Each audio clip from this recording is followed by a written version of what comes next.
Seenkisaaraa ji'a fulbaana 25 maqaa Abbaa kan Ilmaa kan Hafuura Qulqulluu Waaqa tokkoon fulbaana 25 guyyaa kanatti raajaan guddichi Yoonaas ni boqote. Raajaan Yoonaas mucaa dubartii biyya Saraphaa kutaa Sidoonaa keessa jiraattu kan raajaan Eeliyaas du'aa kaase, Eeliyaasiinis kan tajaajilee fi kennaan raajummaa kan isaaf kennamedha. Kana booda maqaan isaa Olol kan jedhee fi kan galatoome Waaqayyo gara biyya Nanawwee deemiitii biyyi keessan guyyaa 3 keessatti ni baddi jedhii barsiisi jedhee ajaje. Yeroo Waaqayyo akkas jedhetti Yoonaas garaa isaatti akkas jedhee yaade. Waaqayyo utuu isaan balleessuu barbaadeera ta'ee dhaqii barsiisi jedhee nan ajaju ture. Waaqayyo Waaqa dhiifamaati. Yommuu inni dhiifama isaaniif godhutti immoo ani raajii sobduu akkan jedhamneef nan sodaadhe. Raawwatanii barumsa koo hin fudhatani yookaan na ajjeesu. Gara biyyattii sanaatti deemee akkan hin barsiifneef dhokadhee Waaqayyoon jalaa yoon dhabame naaf wayya.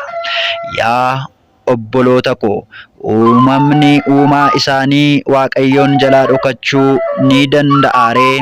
Yoonaas kunis raajota ijoollee Israa'eliin barsiisan keessaa tokko ta'ee osoo jiruu kana wallaaleeree? Haa ta'u malee Waaqayyo ogummaa isaa kan hin mul'anneen kana raawwate. Guyyaa 3 fi halkan 3 garaa qurxummii guddicha ilkaan dheeraa qabu yookaan shaarkii keessa buluun isaa qorichi keenya guyyaa 3 fi halkan 3 awwaala keessa turuu isaaf mallattoo akka ta'uufi akkuma Yoonaas homaa osoo hin miidhamiin garaa qurxummii guddicha ilkaan dheeraa qabu keessaa bahe, qorichi keenya Kiristoosis osoo hin jijjiiramiin du'aa ka'eera. Akkas ta'e Yoonaas Waaqayyo duraa miliqee gara biyya Tarseesitti deemuuf ka'e. Gara biyya Iyyoopheetti gadi bu'ee doonii gara Tarsees deemtu argatee maallaqa isaatiin doonii sana kireeffate. Waaqayyoon jalaa miliqeera waan ta'eef isaanii wajjin gara Tarsees deemuuf dooniitti ol ba'e. Waaqayyos qilleensa cimaa galaana sanatti fide. Dhahaan galaana sanaas ol ka'e. Dooniin isaaniis cabuu ga'e.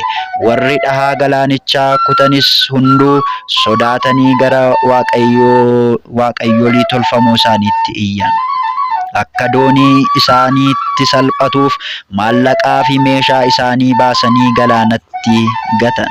Yoonaas garuu yeroo sana garaa doonittii keessa rafee kurruufaa ture.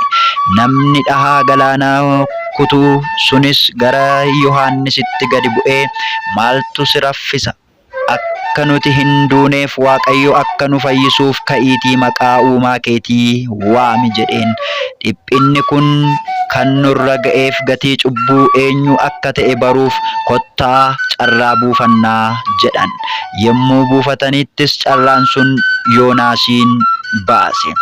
Isaanis rakkinni kun kan nu argateef cubbuu eenyuutiin akka ta'e nutti himii. Atis kan ati waaqessitu maalidha? Eessarraayis dhuftee? Biyyi kees eessadha? Bakki ati deemtus eessa? Qomoon kees eenyudha? jedhaniin. Yoonaasis ani tajaajilaa Waaqayyoo kanan ta'e nama Hibruuti.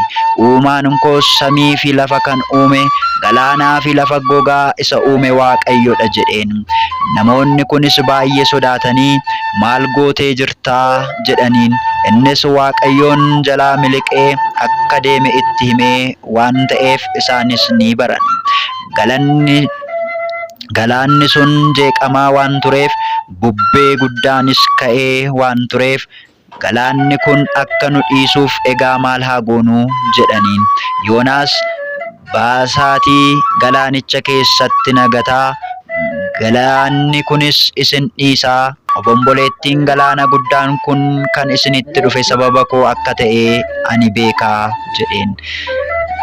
Galaanattis waan goolamtuuf gahaan ishee waan isaan irratti ol kaatuuf gara lafaatti deebi'uu fedhan garuu hin danda'amneef hundumtuu tokkummaadhaan gara Waaqayyootti iyyan. Maaloo gatii nama kanaa hoo dhugumatti nu balleessuun siif hin ta'uu? Maaloo ati waan jaallatte raawwatteetta hoo dhiiga nama qajeelaa kanaa harka keenya irraatii hin taasisin jedhan. Kana booda Yoonaasin kaasanii gara galaanaatti gatan. Galaannis kaffaltii ishee fudhattee gab jette. Namoonni sunis Waaqayyoon sodaatan. Aarsaan isaaf ni dhiyeessan. Waadaas ni galaniif. Waaqayyos qurxummiin guddichi ilkaan dheeraa qabu Yoonaasin akka liqimsu ajaje. Yoonaas garaa qurxummii guddicha ilkaan dheeraa qabu keessa guyyaa 3 fi halkan 3 taa'e. Yoonaas garaa qurxummii guddicha ilkaan dheeraa qabu keessa osoo jiruu kadhannaa kadhate. Kana booda qurxummiin guddichi ilkaan dheeraa qabu sun Yoonaasin gara Nanawweetti tufe. Jechi Waaqayyo lammaffaa gara Yoonaas dhufe. Akkuman jalqaba barsiisi jedhee sitti himetti ka'ii gara biyya guddittii Nanawwee deemiitii barsiisii ittiin jedhe. Yoonaasis akkuma Waaqayyo barsiisi jedhee itti himetti ka'ee gara Nanawwee deeme. Nanawween Waaqayyoof biyya guddoodha. Dallaan ishee marsee jiru balbala hamma balbalaatti deemsa miillaatiin deemsa guyyaa 3ti. Magaalittii seenuuf dhiyaatee karaan guyyaa tokko yemmutti isaafu Nanawween guyyaa 3 keessatti ni baddi jedhee barsiise. Namoonni Nanawwees jecha Waaqayyootti amanan. Soomii haa soomnu jedhanii labsii labsan. Uffata isaanii isa haaraa dhiisanii xinnaanis guddaanis uffata gurraacha uffatan. Mootiin Nanawwees kana dhagahee teessoo mootummaa isaa irraatii ka'e. Uffata mootummaa isaa dhiisee uffata gaddaa uffate. Daaraa fi awwaara irras ni taa'e. Namoonnis ta'e saawwan homaa hin nyaatin, gurguddoonnis xixiqqoonnis hin dhugin, beelladoonnis gara margaatti hin bobba'in, bishaanis hin dhugin jedhee labsii labse. Waaqayyos hojii isaanii isa badaa irraa akka deebi'an argee waan hamaa isa dubbate irraa deebi'ee isaan irratti badiisa hamaa hin finne.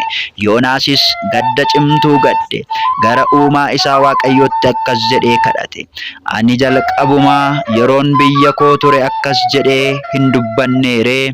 Ati dhiifama kan namaaf gootu gara laafessa dheekkamsa hamaa fiduu irraa kan fagaatte arjummaan kee kan baay'ate waan hamaa fiduu irraa akka ati deebitu beeka. Kanaafis si jalaa miliqee gara Tarsees deeme. Raajii sobduu jedhamaa jiraachuu koo irra du'anaaf wayya hoo? Maaloo amma lubbuu koo foon koo irraa addaan baasii jedhe. Waaqayyos Yoonaasiidhaan taatee kanatti ati baay'ee gadditamoo jedheen. Innis eeyyee baay'een gaddaa jedhe. Kana booda Yoonaas magaalaa sana keessaa ba'ee magaalittiidhaan ala ta'ee godoo hojjetee waan biyyittii irratti ta'u hamma argutti gaaddisa ishee jala taa'e. Hadhooftuun biqilee mataa Yoonaasiin akka golguuf Waaqayyo hadhooftuu ajaje. Hadhooftuun sunis yeroo sanatti biqilee aduun mataa Yoonaasiin akka hin dhukkubsineef mataa Yoonaasiin golge. Yoonaasis hadhooftuun sun biqiluu isheetti baay'ee gammade. Bulees Waaqayyo raammoon dhufee akka hadhooftuu sana rukutuuf ajaje. Hadhooftuun sunis ni kute. Isheenis ni gogde. Waaqayyos yeroo aduun baatetti qilleensi ho'aa gubuu qabu haa dhufu jedhee lammaffaas ni ajaje.